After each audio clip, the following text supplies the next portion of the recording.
You know, in the book of Isaiah, God challenges the idols of the day. And the way he challenges them is he says, you bring your gods and let's see what they know. And he says, I'm the God who tells you what happens before it happens. I'm the God who gives prophetic truth so that when it happens, you'll recognize that I alone am God. So you're seeing the fact that God speaks. You're seeing the fact that God knows. You're seeing the fact that God cares. Why does God care? Because of his nature, his goodness. He's going to save his people from their sins. And you see there that God is able to bring about things. Now, I don't know about you. I have sometimes promised things to people and then not been able to pull it off. Have you had that experience? You know, like, oh yeah, I'll come and help you this weekend. And then all of a sudden something happens and you can't help them. Why? You're not omniscient. You promise something you can't. That's why Jesus says, let your yes be yes and your no's be yes, no's, because you don't know what's going to happen between now and then. But God does, 700 years beforehand. Such a significant passage. Now, let me just point this out to you as well, that critics of the Bible attack the book of Isaiah for a number of reasons. One, because of Isaiah 53. Isaiah 53 gives a lot of details about the crucifixion of Jesus Christ, and they didn't crucify people 700 years before Jesus. That was something the Romans came up with. So they said, you know, the Bible can't be true. Someone must have inserted that, you know, after the time of Jesus, so that way that Jesus would be in the Old Testament.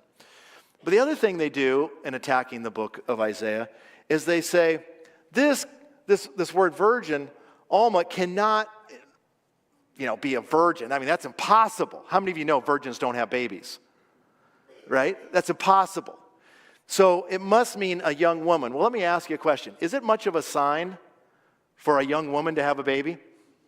No, they have babies all the time, right? And so if you go back and you're looking in this chapter, Isaiah chapter 7, Ahaz the king, he's a bad king. And there's a king to the north. He's the king of Judah. There's a king to the north, king of Israel.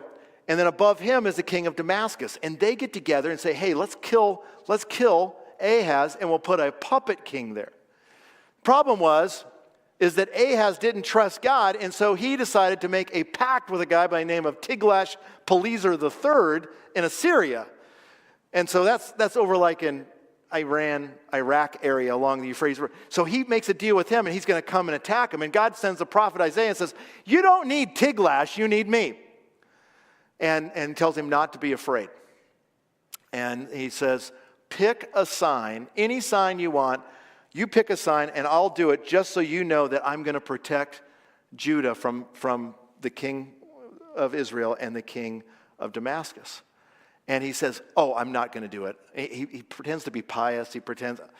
It's hard to tell because you don't have the inflection, right? So God says, you know what? I'm going to give you a sign. Here's the sign, that I'm going to protect Israel and ultimately deliver Israel. A virgin shall conceive and bear a son, and they'll call him Emmanuel. So this is a big deal in the revelation of God. Well, they attack that and say that can't be a virgin. Well, how many of you have ever heard of the Dead Sea Scrolls? 1947 rolls around. There's a kid out chasing goats in these mountains. Kind of looks like Minnesota, doesn't it? And by the way, that's not snow on that mountain, just so you know. It's a thing called dirt. Anyways, and so the goats will sometimes get into these different caves and stuff. And so he's throwing rocks in these caves trying to scare off the goats. And he throws this little Arab guy, he throws in this rock and he hears a pot break. And so he goes in there and they find these scrolls. Now there's well over 900 scrolls and so forth.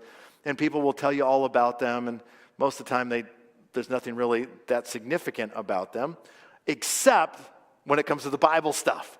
And the reason is what was found in that cave right there, this is from the inside, were these pots containing the scroll of Isaiah.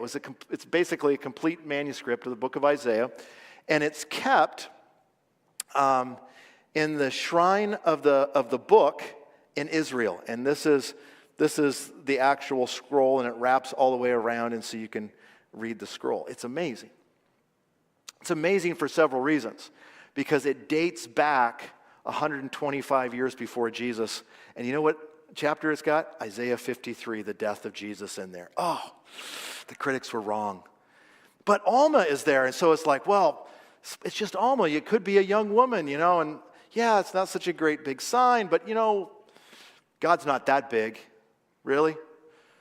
God chose that word because it was the best word. And in the Septuagint, when the Old Testament was translated from Hebrew into Greek, guess what they translated Alma? They translated it, the only word that is used in the New Testament, Parthenon, to describe a virgin woman. And it's used that way consistently. My point is simply this. God pulled off something really big. And he pulled off something really big because he cares about you and I. Christmas is not a marketing technique.